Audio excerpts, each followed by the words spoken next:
For 13 years, Mexico's perennial political outsider Andrés Manuel López Obrador has covered tens of thousands of miles crisscrossing the nation in dogged pursuit of its highest office. Now the 64-year-old leftist is on the brink of winning Sunday's presidential election, having spent his political career railing against Mexico's establishment.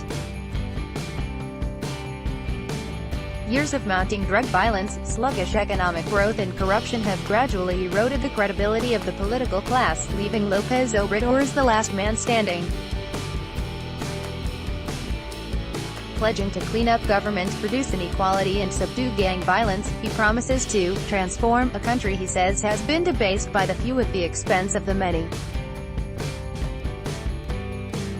Commonly known as AMLO, López Obrador has bounced back from 2 presidential election defeats, 2 gubernatorial losses and a 2013 heart attack to defy his critics with an unshakable faith in his ability to tackle Mexico's ills. "We're the only ones that can put an end to corruption in Mexico," López Obrador told supporters this year in Cintalapa, a town in the impoverished south of the country.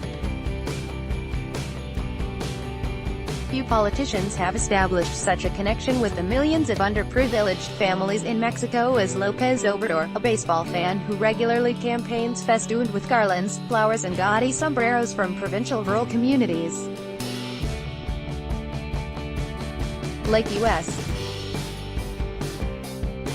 President Donald Trump, the headstrong López Obrador has been the heart and soul of his movement, and victory for him on July 1 could heighten tensions between Mexico and the United States over trade and migration if the two men clash.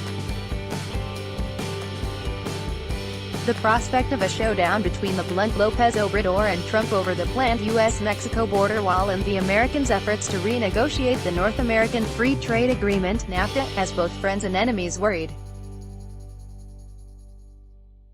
"There's going to be a clash of vanities, a clash of egos, and who knows where it will end," said Juan José Rodríguez Prats, a former party colleague, friend and later adversary of López Obrador who has known him for 40 years.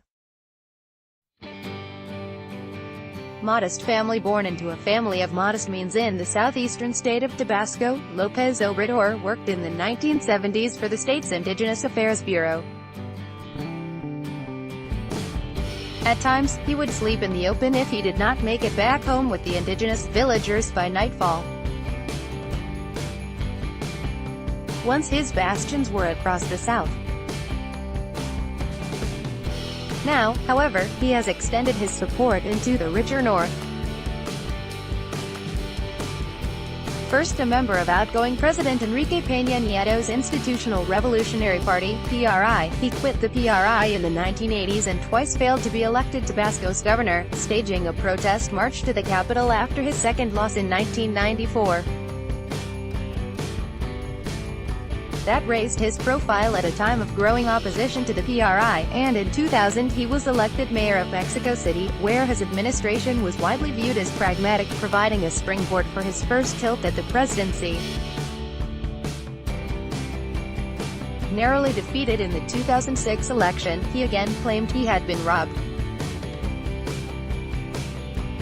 López Obrador then brought large swaths of the capital to a standstill for weeks with huge demonstrations, and declared himself the legitimate president of Mexico. The protests fizzled out and he began campaigning all over Mexico, speaking in villages that had not seen any political leaders in years, sometimes to only a handful of people, said Palomnia Romana Sierra, one of his aides from 2003 to 2011.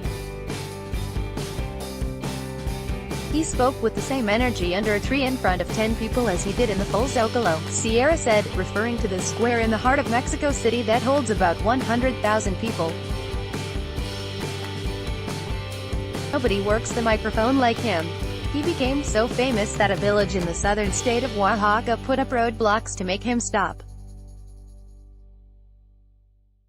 There, hailing him as the first politician to visit since Lázaro Cárdenas, a hero of AMLO's who nationalized the oil industry in 1938, she said. "I made López Obrador dance with a little old lady," she recalled. Another village pulled the same trick so it could give López Obrador a taste of its coconut milk, she added. However, he can also sow division. Since running for Mexico City's local Congress for a party allied to him in 2012, Sierra and López Obrador have not spoken because he was unhappy about her entering politics, she said. That account could not be confirmed by a spokesman for the candidate, though he said it was true that they had not spoken. "You have to be 100% with me, because otherwise you're 100% against me," Sierra said of López Obrador.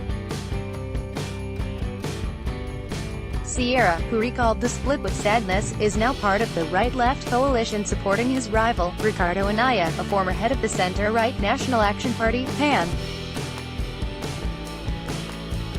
Manga hero AMLO López Obrador went back on the road after finishing runner-up again in 2012, and became the focal point of opposition after the PRI formed a loose legislative alliance with the PAN and his old base, the leftist Party of the Democratic Revolution, PRD. He formed a new party, the National Regeneration Movement, Morena, and by 2015, senior government officials were tacitly admitting AMLO was in pole position to win the next election. And his support for the PRI imploded over corruption scandals, record levels of violence and economic growth that fell short of expectations. López Obrador's stature grew. Sweetening his appeal has been a mellower edition of López Obrador, who, in contrast to previous campaigns, has reveled in the chance to mock himself to confound his detractors. "I can handle the dirt roads better now," a laughing López Obrador told an audience of university students in April. Part of the transformation, said his senior campaign aide Tatiana Clouthier, has been López Obrador's wife Beatriz Gutiérrez, a forthright feminist who has broadened his appeal among female voters in Mexico.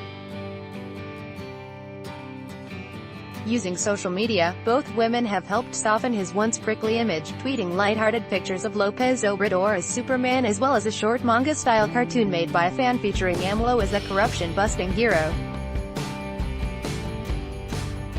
Yet flashes of the fire that prompted López Obrador to declare, "To hell with your institutions," after his 2006 loss still surface.